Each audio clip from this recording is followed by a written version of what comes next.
Aaron is about to come on and have a powerful conversation about shaping and impacting the next generation of leaders, of human beings, of boys and girls who are growing into their greatest possible selves. So definitely stay tuned, especially if you're a sports fan or you're a coach or you're a parent. This is going to be a really valuable conversation for you. Before that, I'm just congratulating you for being on the journey of being your greatest possible self, of growing yourself, of doing whatever you can to be the best version of yourself that you can be. So thank you for showing up. Thank you for listening to this, for tuning into this, and for choosing to be your greatest possible self. Next up is the iTunes review of the week. And let's see who it's by this week. I believe it's by CJ Hokama. And CJ Hokama says, "Feed the burn. Chris's energy, enthusiasm, and zeal for his work is truly unmatched. He brings the absolute best in his guests, us, the listeners, as well as himself when it matters the most in life, the present moment." This podcast is not just hoorahs and chest-pounding moments either. Chris and his guests deliver breakthrough tools and applicable life exercises in order for his audience to make being the greatest version of themselves possible. Thank you so much, CJ Hokama. I appreciate you. And if you want to give us a review, get a chance to get shouted out on a future 12-hour live stream marathon and podcast, go to beyourgps.com/iTunes or search Greatest Possible Self on the Apple Podcast Store. Thank you so much in advance for letting us know what you love and what you want to see more of on the show. I'm going to introduce Aaron in just a second here. Before that, grab a piece of paper, grab a pen, be ready to take notes. This is going to be some powerful information and wisdom that you can start to apply right away to your kids, to your family, to your community, and the people that matter most to you. So stick around all the way through to the end because one of these ideas has the power to change everything for you. Let's introduce Aaron. Aaron Seitz is the founder of #CompetitionMatters, spoken as #CompetitionMatters. His organization is a movement committed to educating and inspiring others to look at youth sports and the competitive experience as a means for developing successful adults who have learned lessons through sports that are ready to be used in their lives moving forward. He looks forward to sharing his perspective and inspiring hearts and minds to engage in youth sports in a more positive and beneficial manner. And we're going to have an incredible, powerful conversation for coaches, for parents, for people all around. Aaron, are you ready to rock the house? I am ready. Thank you, Chris. Absolutely, man. It's great to have you here. I'm just really looking forward to diving into this journey because as we were sharing on our pre-interview call, I personally had my own journey with sports growing up and how I related to them. And I think there's a lot more empowering ways to bring these conversations, to bring competition and have it matter, have it be empowering so that our audience can benefit and ultimately impact the next generation, man. So first of all, I really appreciate the work that you're doing. Second of all, we're going to dive right into the theme of today, which is holiday magic. What does that mean for you, Aaron? Wow. I think, when I think of holiday magic, it always invokes to me like those good feelings you have around this time of year when you're getting together with family and friends. And I think, during this time of year for me, it was always basketball season. So, I always relate everything in my life. It seems like the sports. And in this case, for me, it was always a time of year when a lot of good things were happening. You were spending a lot of time with your teammates. You had big games that were taking place. You usually got a little bit of break around the holidays, but it was one of those things where having the practices that we had during the school break where you didn't have a day where you had to sit in the classroom all day and study and then come to practice. Those were fun days too. You got a lot more time in the gym and a lot more time to hang out with your friends that way.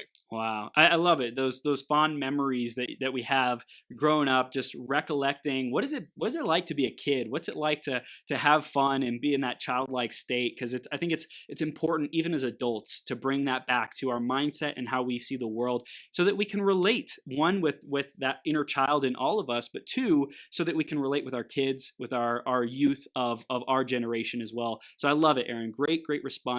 And tell us a little bit more about what you're teaching, what you're all about at Competition Matters today.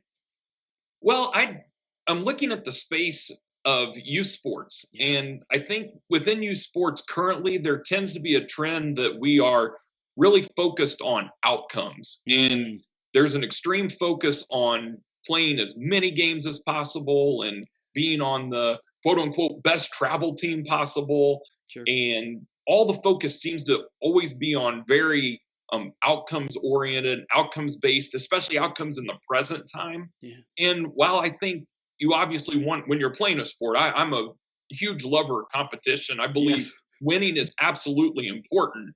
Yes. But part of the major reason winning's important is because in striving for winning, you're going to pick up on all the lessons that are to be Mm, learned through that. wow. And I want those lessons to be something that kids can engage with during their youth Yeah. that will help them later when they become adults. And currently, there's statistical data out from the Aspen Institute that showed 70% of kids drop out of youth sports by age 13. Wow. And my concern is if you're dropping out of sports by age 13, you're missing out on a several years of the opportunity to learn and grow through sport, through competing, through that experience of working with teammates and developing yourself individually, working with coaches, Yep. working with, again, you're working intergenerationally as a youth sports participant because you're playing with your own age mates, but you're being coached by adults. And I think that's important too, to have those experiences. So I want through this organization, hashtag competition matters, to be able to touch the lives of young athletes, help support the coaches who are working with them, and help parents see a different perspective in their approach to youth sports so that it's not just about today, but it's about gaining lifelong lessons that will be used for those kids in the years to come. Yeah, Aaron, that's so powerful, man. And like I said, I resonate with this message really strongly because at 12 years old, I'd been playing 6 years of baseball up until that point, and my parents were really on top of me to make sure that I was going to the practices. That, like, bless them, they really made sure they went the extra mile. They had to give up, work opportunities, ask for time off, take their weekends and Saturdays off to make sure that I got to all those different functions, and that really provided for me a way more healthy respect for people. I was on a lot of team-based sports, baseball, but I was at the point where I was like, man, I hate this. Like, my parents are making me go do sports. And it wasn't until about a decade later, really, that I was able to look back and see all the benefits that provided. And I want to dive into this conversation in a bit, talking about what could parents do differently to prepare kids to see competition as something that's healthy, that's fun, that's empowering. So I know we're going to dive into that, but I also want to go back in your journey, Aaron, talk about what was it that got you into really focusing on this hashtag competition matters movement. Where does it all begin for you on your journey? Well, it begins on my journey at a space that I'm actually somewhat embarrassed to share this story, but I think it's one that has to be told. I wasn't always of the kind of mindset that I'm in now when it comes to youth sports. And this happened 6 years ago this month. Hmm. I was coaching a third grade girls basketball team, and we had struggled from a winning and losing perspective to start the season. We were making a lot of progress, but on a quantitative standpoint, we were 0-6. Yep. And no one was imposing any pressure at youth sports. I was a volunteer, Yep. but internally, I was Mm. really struggling with losing. And I believe I was doing the wrong thing by making it about me and making it about my identity. But I'm being honest, that's where I was at that Sure, point sure. in my life. And there was a specific incident in the seventh game. It was the final game before we went on a break for the holidays. We'd have about 3 weeks off. And I personally so badly wanted to win that game that day before we went into that break.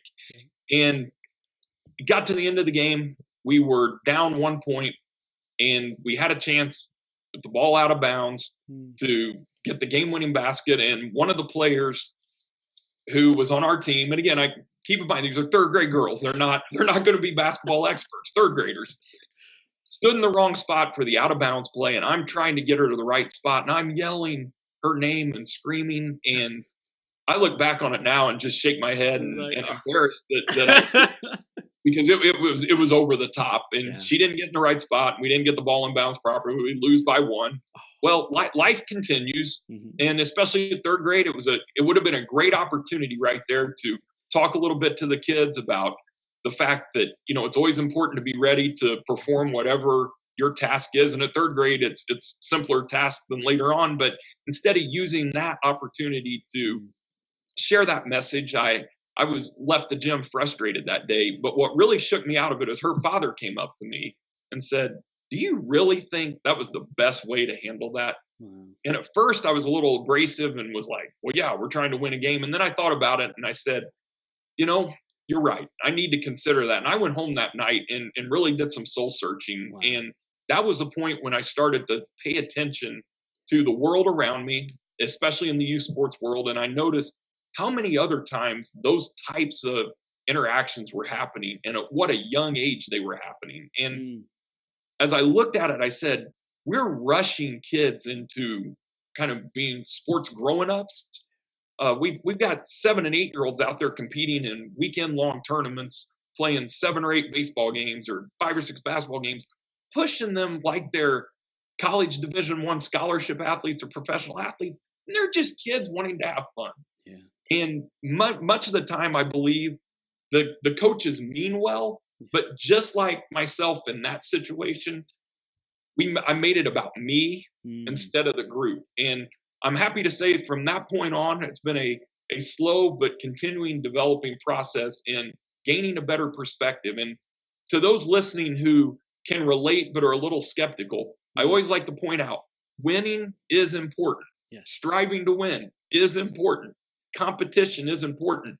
But we need to make sure we're doing it in an intentionally strategic way, that we're approaching it appropriately for each age point and for each skill level, and even more so to each person's own passion Mm. level for that sport at that given time, so that we're developing athletes that are going to play for a longer period of time so that they can gain all the benefits from it that they can use in their future. Wow. So, would you say that there might be some parents or coaches who get into the position because they want to win? They want like the trophy, and that's like the top priority for them. And the development, the skill development, the mental and social development of the kids, that may not be as high on the priority list.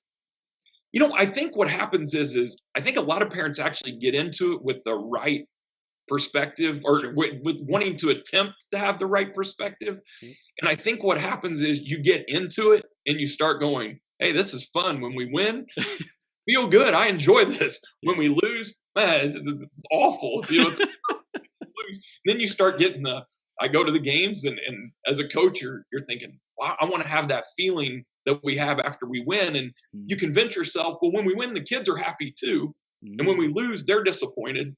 But then when you take a step back, you realize that in the first, second grade level, the kids just want to play and have fun. Mm. Winning and losing are rather low on their list at that point. So Right. then you start to realize, I think, as a coach, that it's me as an adult who is projecting that onto them.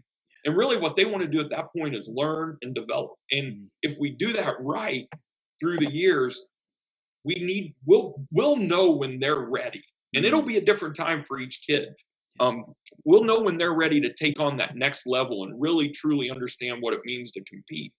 And what I believe now, as I look at it, is if we do it the right way in the early years, we're going to have more kids who are ready to compete when they get to the high school level and beyond. Instead of what I see a lot of now, which is, I'm a big fan of the statement, the eyes don't lie. And Mm. when I go to a lot of high school sporting events now, I see kids whose eyes they don't seem into it. It just seems like it's kind of an activity that they're probably somewhat pressured into doing, or they're feeling like, well, this is what I do. I've been doing it for years and I need to do this. And Mm. I would rather go, in an ideal world, I would love to see, when you go to watch a high school sporting event, you see athletes who are excited to be there, passionate to be there, that are engaged in what they're doing. But my fear is we're doing it so much early that we're Mm. wearing them out, Mm. and they're getting to the point. And again, it's not all of them. You're always going to find those that just love it so much Sure. that it doesn't matter how much they play or push. But we got to make sure we're taking care of everybody as much as we can, individually and intentionally. Yeah, this is great, Aaron. I want to talk about some practical steps our parents and coaches can take, especially let's say a parent is wanting to get their child into sports, and just invite them in and have them be open and excited and curious about what's possible in sports. How would you talk to that parent? How would you coach them to introduce sports in the best way possible? I think one of the first ways to introduce sports, and I know my parents did this for me, was give me an opportunity to have your children, especially if they show a proclivity for it, if they show interest in it, have them watch games on TV at home, even when they're as young as 3, 4, 5.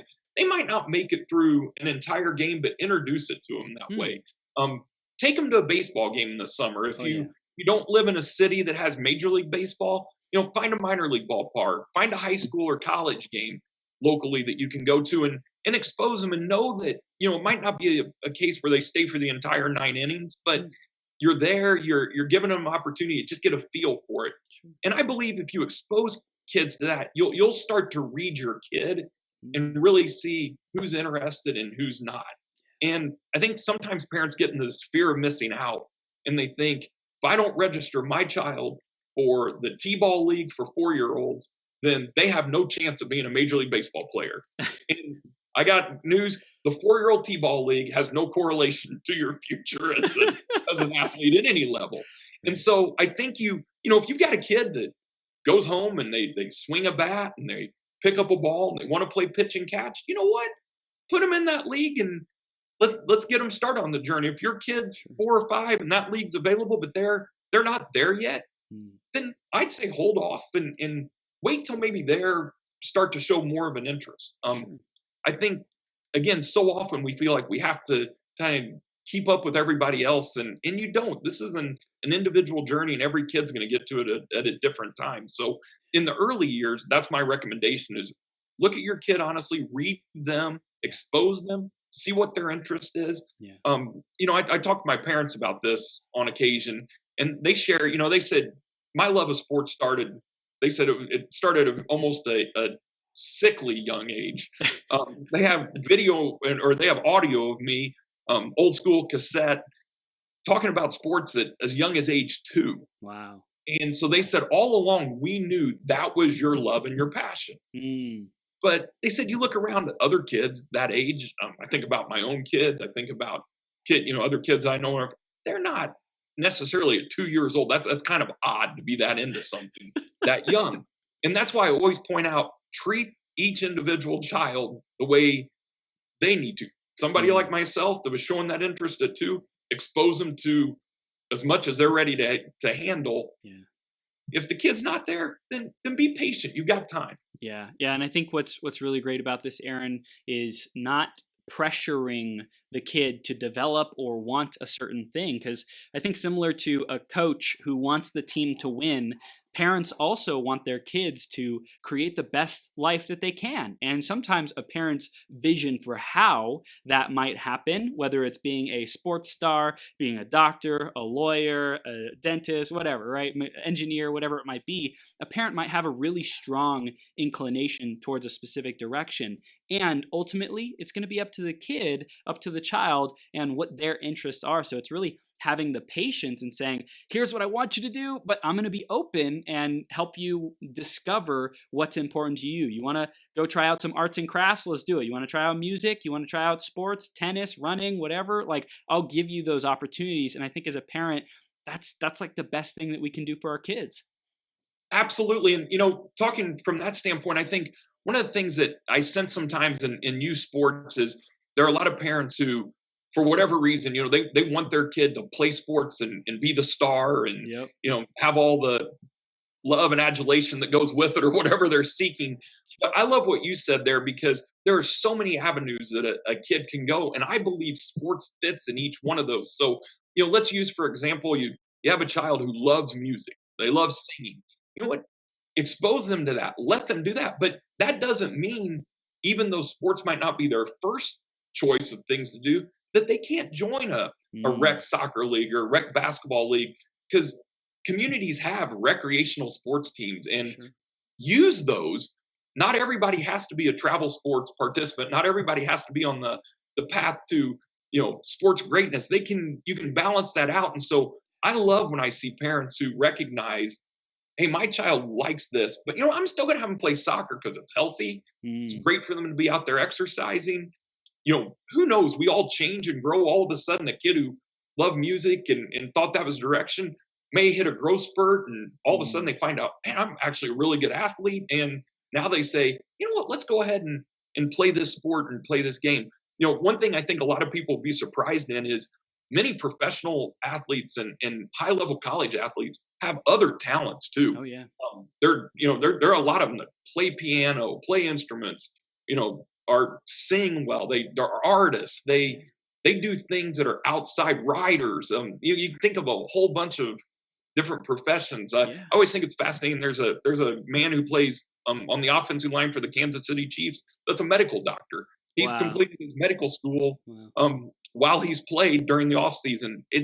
We can be multiple things. We Mm. don't have to just be stuck being you're an athlete. And I think we need to make sure we find what fits for each kid and Wow. let them take their journey and path at their speed.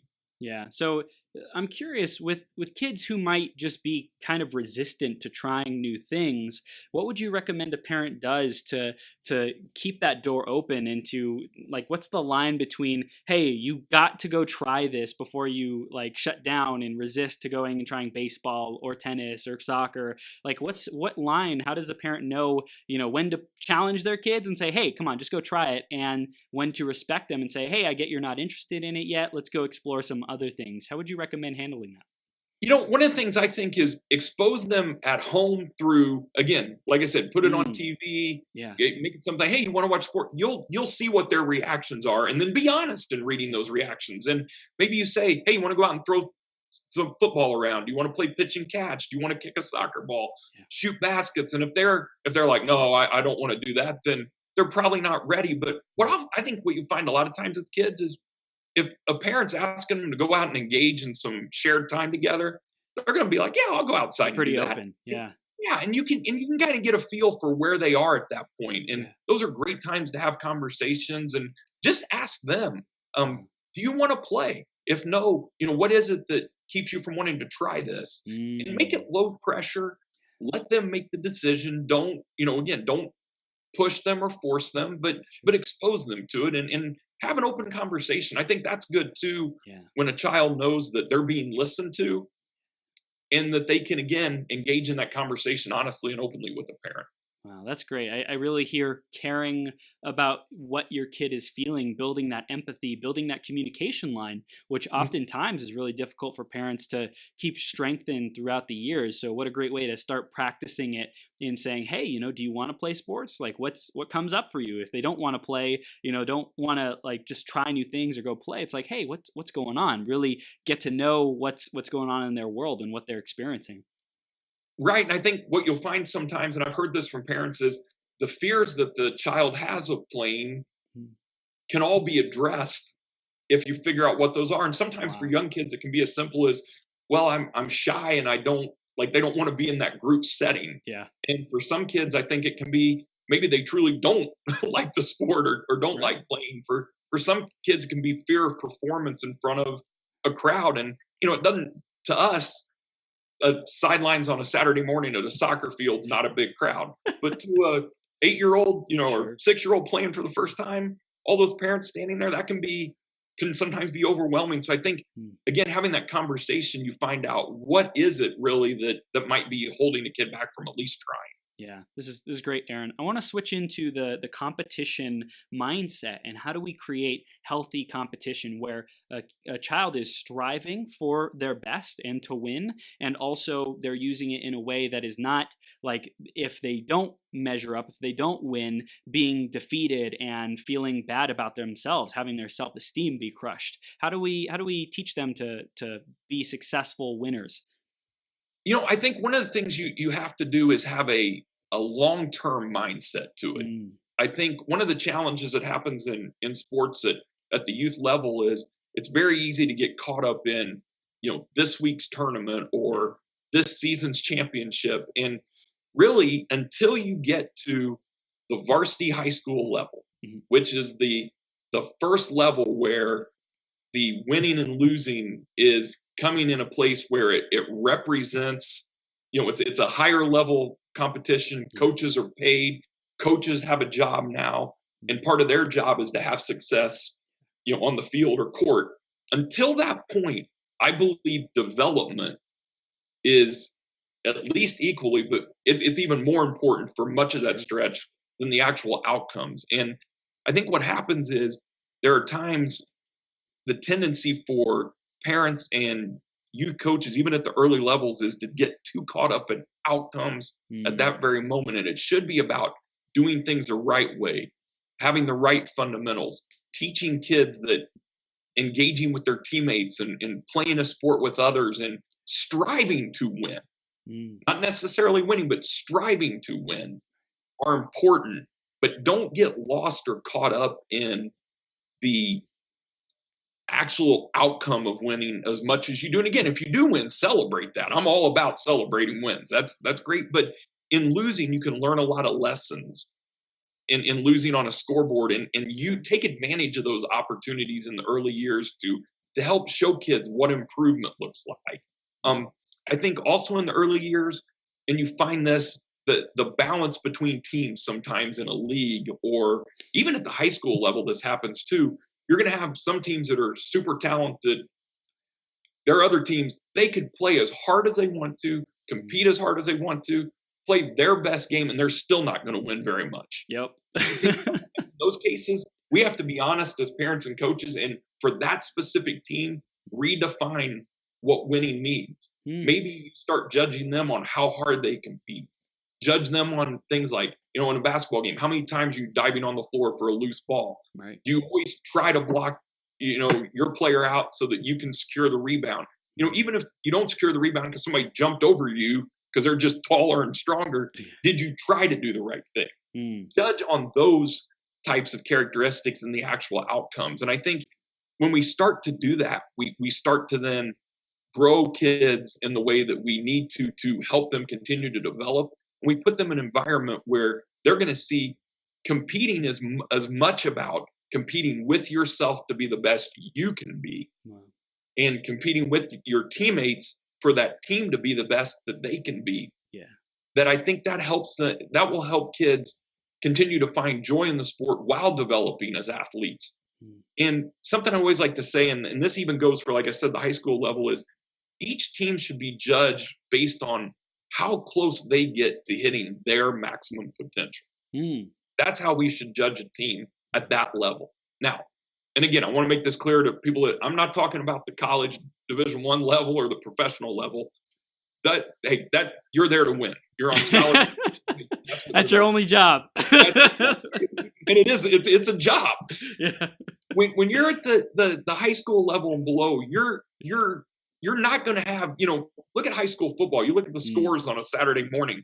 There's a lot of discrepancy between teams. But I believe that if a team was good enough to win a championship and really had the talent that should, and they don't, they should have some level of disappointment they didn't reach their maximum potential. Yeah. But I could also see a team over here that didn't have very much potential. Maybe they finished the year 0-10, but they played better than what their level of talent was. And to me, that's a successful season for them.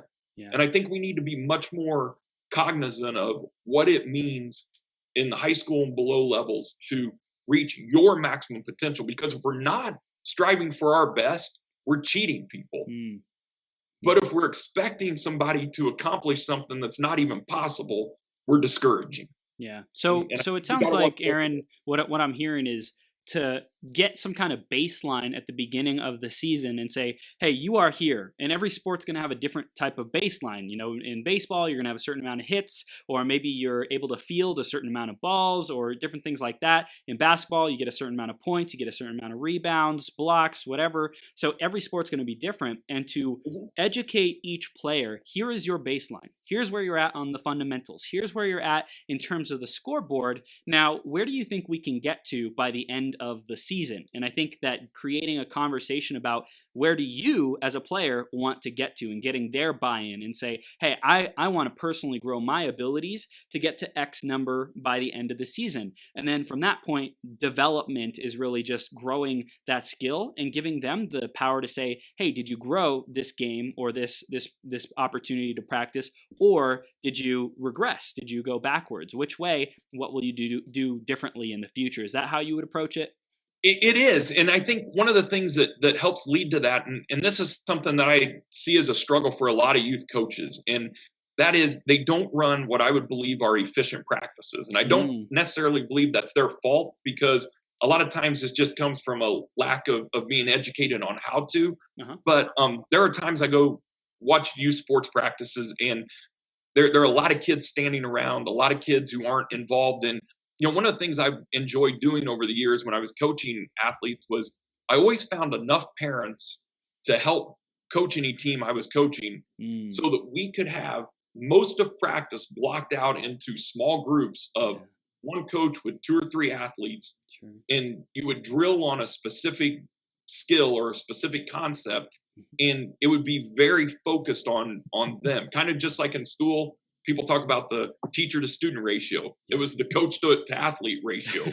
And I saw teams that we did that with, that Uh-huh. um, grow and improve much more quickly than ones where maybe you're the only coach or there's Mm, only one or two. Now, ideally, you're going to have parent volunteers that are ready to do that so you can have five or six coaches, but that's not always the case. right. So I think if you do have a situation where you are coaching a team by yourself at the youth level, I think what a coach can do is that's when communication becomes important, and Mhm. spending that time with the team and with the players to make sure that you're talking to them individually at least a little bit each practice after games to make sure that you know that they're checked in, that Mm, they're still on track.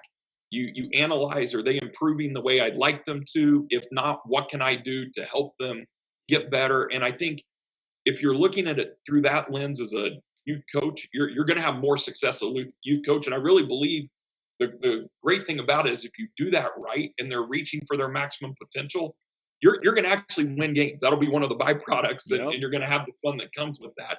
But it's because you're taking it from the right perspective. Hmm. That's powerful. So I want to talk about checking in with each player. Like, what do we need to be asking them? What do we need to be looking for to make sure that they're engaged, that they're progressing and growing in their fundamentals?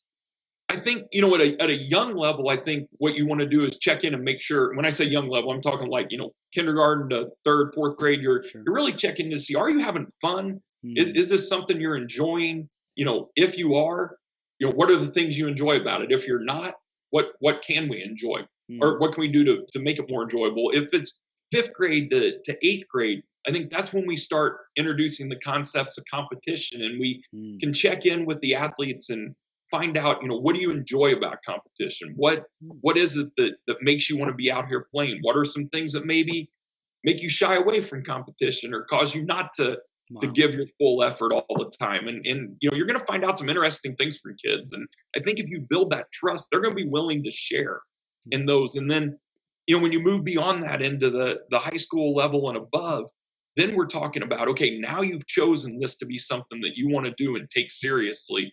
Now you're representing your community, you're representing your school, you're representing your teammates, and you have responsibility to them. You've got a coach who, again, it's their job now, so you have responsibility to do your best for the entire group or organization. You start introducing and talking in those terms about, okay, now what does that mean, and Hmm. how can I be my best and achieve success doing things the right way? And I think with those kids too, you got to make sure that in return, you're clear with them about their roles, Hmm. and you take the time to explain what the expectations are, because I believe kids will give their best effort and they want to be challenged Hmm. and they want to improve and want to get better, but they get discouraged when they don't know, that when the goals aren't clearly defined Wow. and their responsibilities aren't clearly defined. And I think as they get older, they get even more detached when the goals aren't clearly defined and responsibilities aren't clearly defined. Wow, that's so powerful. When you are having a conversation about, hashtag competition matters, empowering parents and coaches to be there with their kids and be more present and ask those engaging questions. What kind of results do the parents get to experience either for themselves or on their teams with the kids, etc.? I think when you, especially again at the young ages, when you take it from the right perspective and you really are looking at growth and improvement, and there's a open communication going on between the athletes and coaches and parents, I think what you're going to find is it's a rewarding experience, and it's Mm, one where the parents can see that improvements taking place, and again, you're going to celebrate the wins, mhm, but you're also going to keep the losses in perspective, because you're going to, when I say losses on the field or on the court, because you're going to say this is a learning opportunity, mm, and this is an opportunity now for us to grow as a team and grow as individuals. And I think if that communication line's open between coaches, athletes, coaches, parents, parents, Mm. athletes. If you do that right, it can be a really powerful growth tool. Wow. And sports can be used to develop the whole person, not just the person as an athlete, but competition is what drives people. Like when you think about getting better at something, when you think about improvement, I always believe we compete with ourselves every day. Yep. And what we compete with is our what we're competing is it's our yesterday versus our today. Are we better today than we were yesterday? That's to me the simplest form of competition, and that has been around since the first people were on the earth. And there's always that striving for, can I be better today than I was yesterday? Yeah. And to me, that's what it is for athletes too. That's what it is for teams. I think the worst thing is if you're stagnant. Yeah. I want to see somebody either improving or deproving. I just don't want anybody to be stagnant, because if you're stagnant, it's hard to move that. Yeah. Where at least if you're somewhere, if you're getting better or getting worse, you at least got something that there's energy, and you've got something that you can use to work to try to move it forward. Sure. And in some ways, I think you can even use the word apathy. Like Yeah. apathy is dangerous, Ugh. but having positive or negative emotions, you can move those and change those and move them where you want them to go. So Yeah. I think the same way in developing athletes and in that setting, working with all the constituents together. Yeah, and I love that, especially the apathy is like the kid doesn't care, and that's a challenge to motivate a kid to care. That's like getting to their core why. But if they are angry or frustrated or upset, or there's just like, I don't want to, whatever the negative energy is, then we can get into their world and say, hey, what's going on? Like what are you so frustrated about? If they feel strongly about something, then they care, right? Right. And they care, so that means that they want it to be different. So how do we support them in taking those steps and seeing it differently, or putting things in place so they can have a better experience? And that whole idea, that concept shows itself all throughout life. It shows Mm. itself in business. It shows itself in community organizations Yep. and churches. All of those things are better when there is a feeling of passion, one way or the other. Mm. At the moment that you see apathy, you'll see church attendance decline. You'll see, you know, people who are going to a certain restaurant. If apathy sets in for the people who've attended, they're like, I just don't like that experience anymore. They'll stop going. Mm. And sports are going to be the same way. You'll if you find it engaging and it's energizing and it's giving you something in return, you're going to keep playing. You're going to keep doing it. If you're like, I'm not getting anything out of it, and that's our job as youth coaches and parents, is to help the kids find that level of engagement, and again present it to them in a way that we can hopefully avoid things like burnout and Yeah. I'm just tired of playing it for as long as we possibly can. Yeah. And I think kids are always asking that question, why? Why should I? Why do I have to go do this? And if we can effectively have a dialogue with them and satisfy that curiosity and build up those reasons of, hey, I will be a better communicator, I will have more fun, I will be in better shape, I will be a better leader, people will want to be around me more, whatever the kid cares about. But it's our job as parents and coaches and leaders in our community to care enough to give them their fuel that they are looking for. Every kid is different. Every kid is going to have a different set of hot buttons and motivational points, but we have to be curious and take the time to care enough so that they care about why they should show up and do their best. Absolutely.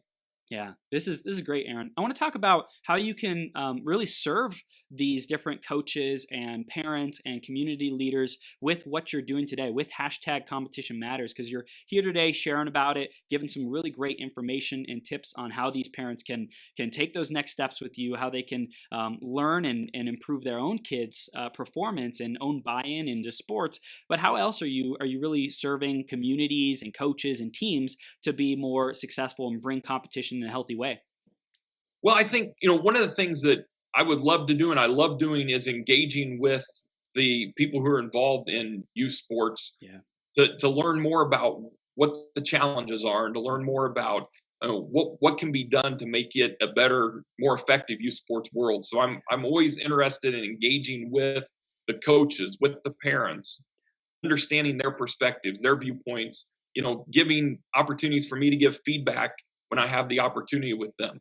I enjoy and would love to have the opportunity to speak to groups, to teams, to sports organizations. I enjoy being in front of a group of kids who are, again, striving for a goal, working as a team, and get the opportunity to talk to them about the things that are available to them through sports, and to help them understand that by competing now, you are building skills in yourself. And you mentioned a few there, leadership, learning to be successful, learning how to have enough humility to know that success doesn't necessarily last without making sure I'm always putting forth that full effort. So working with teams on those types of things, I think are important, and I'd love to do that, and am open to having more teams and people reach out to do that That's with me. beautiful. I think And full engagement in being curious, wanting to know more and learn more, constantly looking to see how we can make the youth sports environment better is what I'm in it for. yeah, I love it, Aaron. And when you go in and you speak or you work with teams, what is that? What does that look like? What's the process that you usually go through, and what kind of results might coaches and parents and organizations, communities expect when you come in? Well, one of the things I encourage is, reach out to me. I have my email easy to remember. It's seitz.aaron@yahoo.com. So I Mhm. try to keep that easy. So it's a good way to reach me. Also, going to my website, I have on there at the bottom of each page of my website, and website's www.competitionmatters, all spelled Yeah. out.com.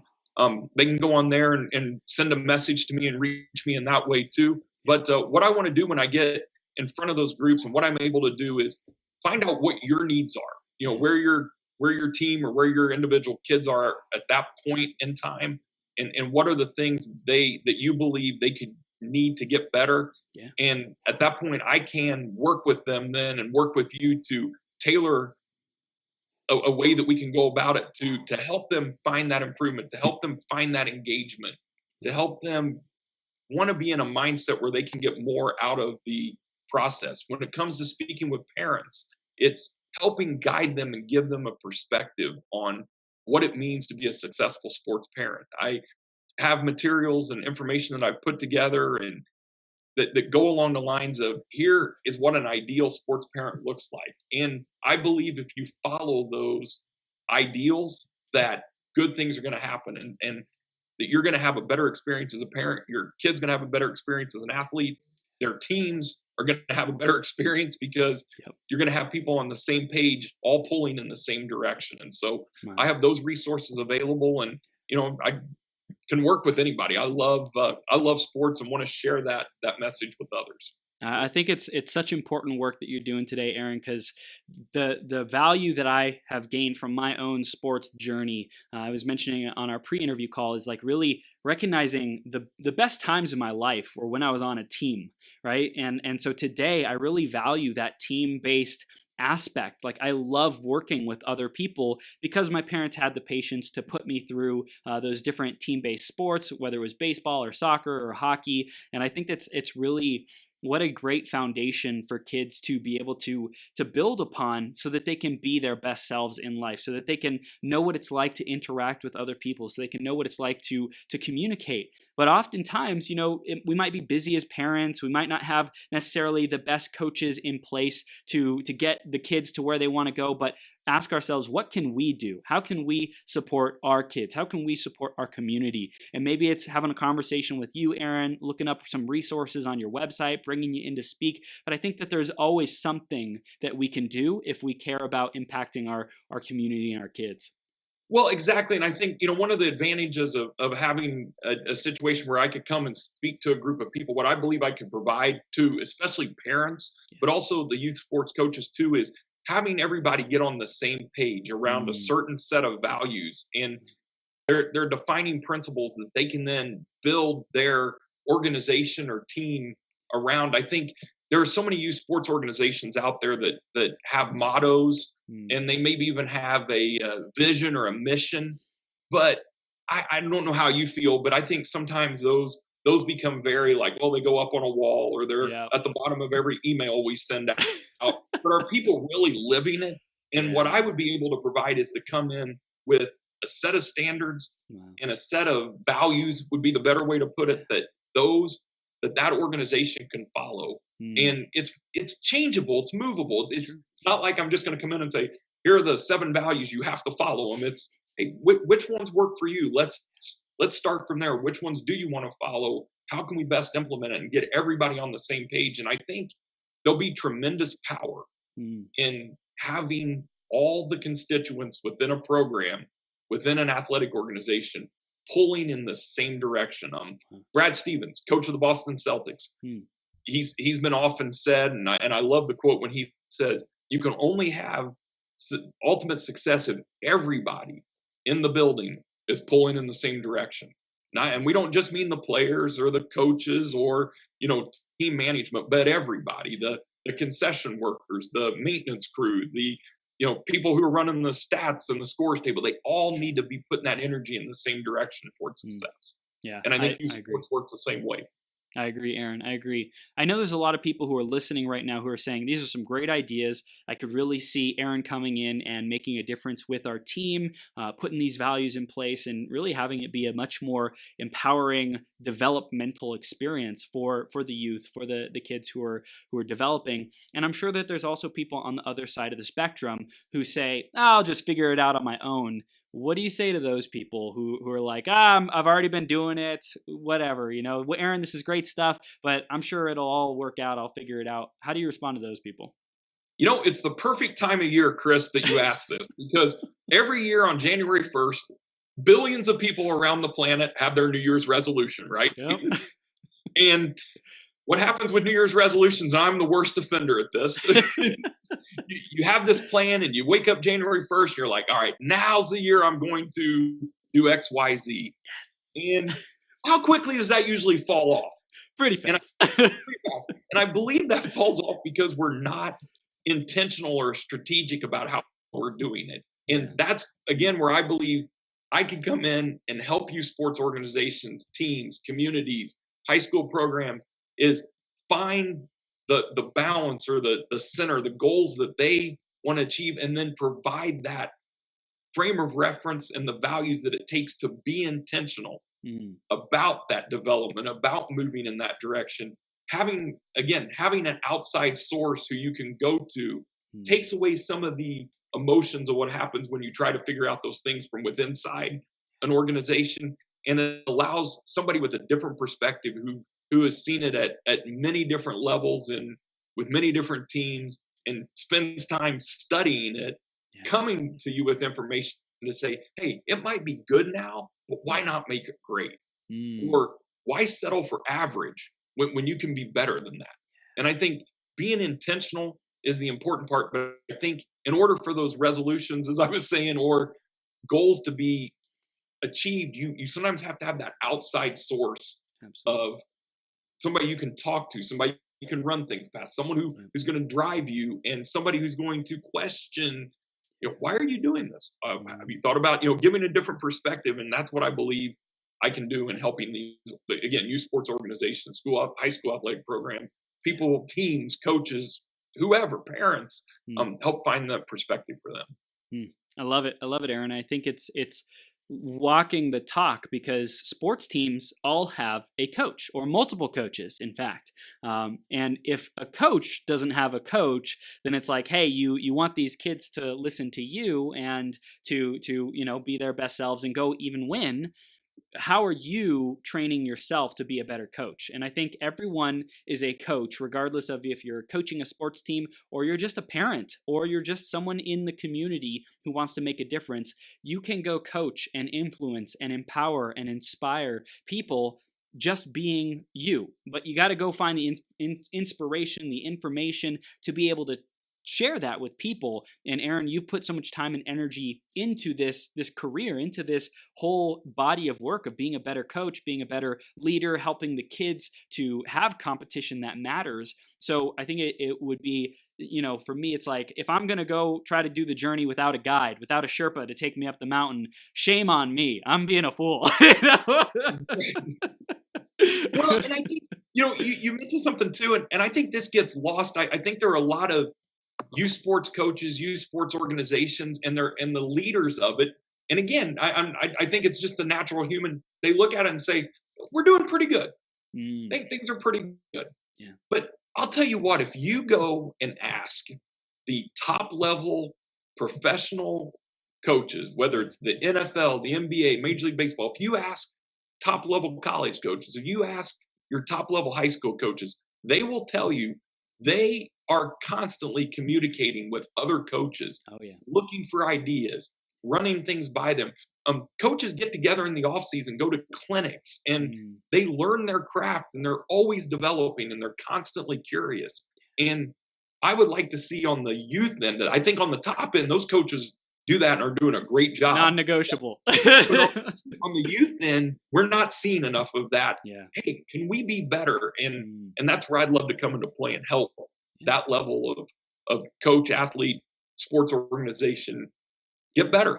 Yeah, yeah, and I think this is great too, Aaron, because no matter where no matter where the coach is in terms of their development, I think it's always healthy to have a mindset of how can I get better? What reasons do I have to get better, both as a coach, as a parent, as a community member who can go support? Like, how can I grow my own leadership? How can I grow my own confidence? How can I grow my own impact in these kids or my kids' lives?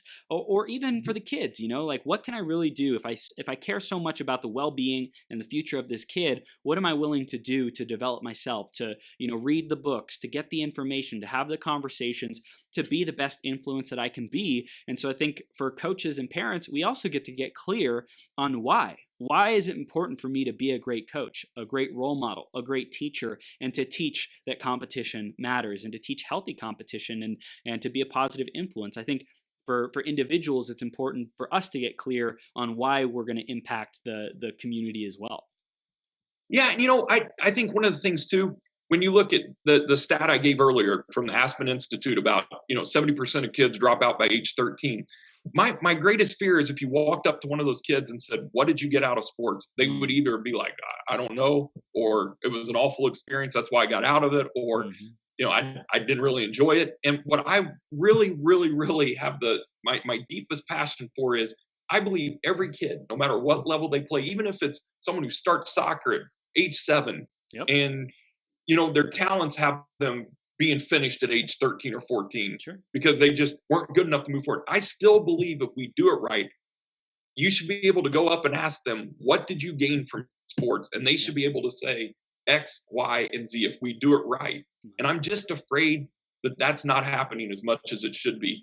I think I shared this with you before, but I want to share it with everybody else too. Is the idea and why I called it competition matters is it's one of those situations where I want it to matter in the way that when somebody's done with their sports career, whatever that career is, length, however long it lasts, or no matter where it ends, that they can look back and say, "I gained, again, X, Y, and Z from playing sports, from being involved in competition, from engaging in life in that way." And I'm just afraid too often we got a lot of kids who at the end of they look back and go, "Well, I had some wins, I had some losses, and I compiled some statistics, and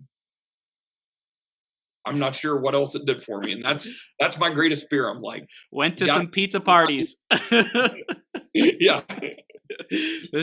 This is powerful, Aaron. I think it's a really bold, honorable mission that you're out to accomplish, because there are so many kids who walk away from sports and they just don't have a good taste of it in their mouth. They don't feel good about it. They don't feel like they got much out of it. And I think it's a travesty, because like there's an opportunity for development there. There's an opportunity to really grow as a human being, as a person, as a leader, as a teammate, to be able to be more successful in life, increases the chance of happiness, of fulfillment.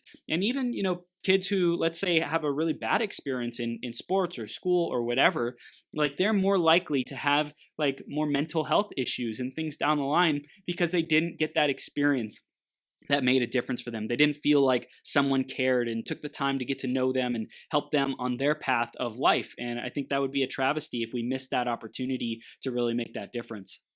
Yep, and the greatest thing, maybe the single greatest thing that comes from a sports experience is the relationships. Mm, I always find it fascinating when you watch the Hall of Fame induction ceremonies of professional athletes who have played their sports 20 years and were the greatest at it. Almost to a person, they will mm, say the best part about it are the friendships that I gained. that I will have for life. It's about relationships. And Yeah. again, if you do it right and we focus on the right things and we intentionally develop people at the right pace and the way they should, that's something else they're going to have at the end of that is all the relationships along the way, knowing that those people care enough that they wanted to help that child end up being the best adult they could be someday. And sports was just the vehicle for that to happen. 100%. 100%, Aaron. This has been a blast, man. I want to tell people how they can stay connected with you. What are the next steps that they can take? How can they bring you in? Let's remind them how they can do that, man. All right. Again, my website, www.competitionmatters.com. It's all spelled out. There is information on that. I am working on making some structural changes to it, but definitely encourage people to go there. And there is a, like I said, a place at the bottom where you can send a message to me. We can engage from that point on. I'm also on Facebook at Competition Matters, or it's www.facebook.com/competition matters for that to get directly to my Facebook page. And I place posts on there from time to time on a pretty regular basis. I have a segment I do called Thought for a Monday, which just has some thoughts that I believe are pertinent to young athletes and older athletes, whoever wants to engage in competition, but I think they're thought provoking for them. I'm on Twitter as well. And that one is at Aaron Leon Seitz 1.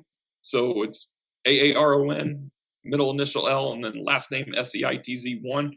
Great way to, again, see content that I have on Twitter that I post there. And then I always encourage people to check out my podcast that I have. And the podcast, I have a lot of fun with that. And it's something that I've been doing for a little bit. I think I'm up to 19 episodes now, but keep going. That's awesome. You got to keep that rolling. In most cases, it's just monologuing. Yeah. But there is some. I have done some interviews too, and that's a great way to get on there and again just hear my points of view in sports. And you can find that too. I have it under.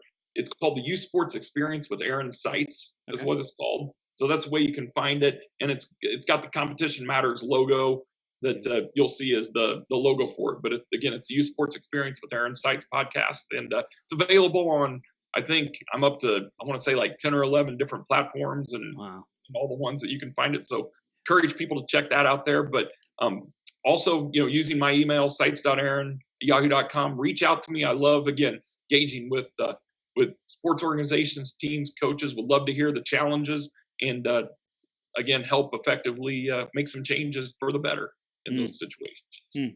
You're the man to bring in, especially around this, Aaron. I love how researched you are, knowing the statistics. I love how experienced you are, both from your own journey, that own kind of rock bottom moment of saying, what am I doing here? And then like turning it around and dedicating your life to helping other organizations and teams who may knowingly or unknowingly not be empowering their kids and the next generation, the youth, to get the most out of this, to really become effective leaders, communicators, team members, to have that drive to succeed, to go be their best selves. I really love what you're doing, man. I think it's massively needed in today's world, in today's generation of youth who are very misguided, who are very just lost in like, how do I survive in life? How do I be the best version of myself? And so you're really equipping these coaches and parents and community members to support their kids. So I really, really love the work that you're doing, man. Thank you for what you do. Hey, thank you, Chris. I appreciate your time today, and thank you for having me on your show. Absolutely, brother. You have a great rest of your day, okay? All right, you too. All right, take care.